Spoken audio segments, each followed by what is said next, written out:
Segregation. Excuse me, let's hear from Susie on this, because Brazil's got a special point of view, I'm sure. No, what they wanted to say is that he was telling her that she has discrimination. She's telling him he has... Segregation, not discrimination. I'm sorry, segregation. And she's telling him that he has a kind of segregation too. And he won't admit it. I did. I just told you first of all. How did you happen to know it? You I consider told you segregation different. Yeah. Yes, because you're all different. Well, what's it like in Brazil, Susie? Well, my country has a very good point, a point of advantage in that, because we have no segregation at all. And we could be in the same position as the United States, because we had slaves just the same as they did, just about the same time as they did. Only our country was a colony of Portugal, the United States was a colony of England. The Englands are Anglo-Saxons, the Portuguese are Latins. And the Latin race, I just say, mingles very easily. So there were marriages between black and white. They formed mulattoes, which are not black and are not white. They mingled and mingled and mingled. So now we don't have black and white. We have all sorts of colors, from white to very black, with light brown in between. And in Brazil, there's just no question if that person has a little Negro blood, like here in the States. He has 1/8 of Negro blood, he's considered a Negro. He has 1/16, he's considered white. We just don't have it. You look at the person, look at another one, they're people. That's what's different. And I wanted to ask you something, Rena.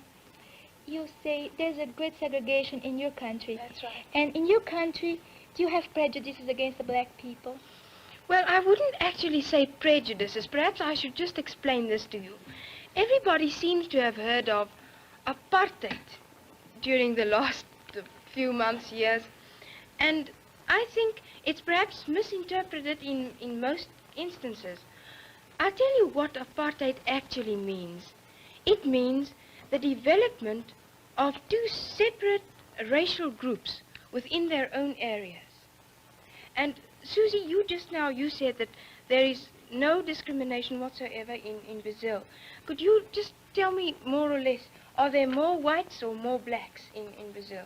There are more whites. There are more whites? Yes, there are more whites. But you can say white and black. White and not white. Oh, yes. Because the blacks aren't just black. They're all colors, as I told you. Because the whites marry very easily with the black and with the Indians. In Brazil, that happens very much. So we just don't count blacks and whites. Just people, you know. It's very different from your country. For instance, would you marry a black one? I think that I personally wouldn't marry a black one because my parents wouldn't approve of it. And don't you think that's a little bit of discrimination? It is. I'm sure. On my part, I wouldn't. But I'm not a real Brazilian because my parents are Swiss. But the real Brazilian, yes, they would. Yes, they would. And they do. They do very often. They do it all the time, in fact. Yes, there's really no discrimination in this. But now, let me come back to the question. You said you have a kind of prejudice in your country. Do you have it here? Do you feel any prejudice against a black person here? Do you feel kind of awkward? Oh, no, not in the least.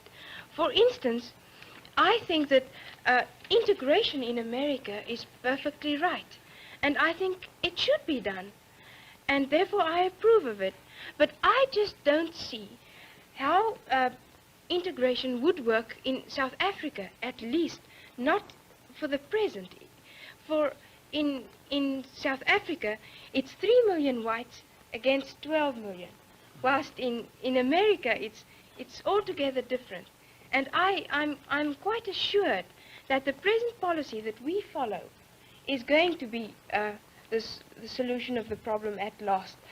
Actually, I hope Could you imagine the Brazilian problem having been solved like that? No, it won't ever work. Because people are people. They can't be separated. You stay here, you stay here. You are white, you are black. You can't. Are you God to judge what they have to do, where they have to stay? You have to go in those schools, they have to go in those schools.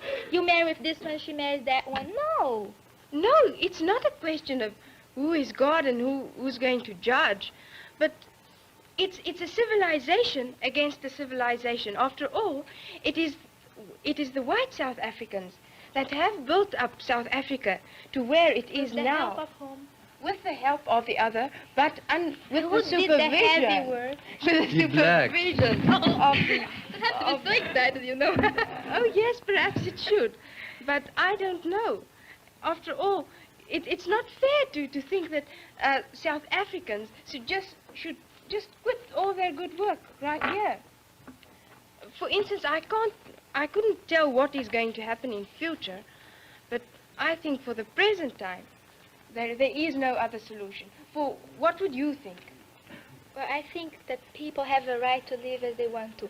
I think you can't put a barrier between people.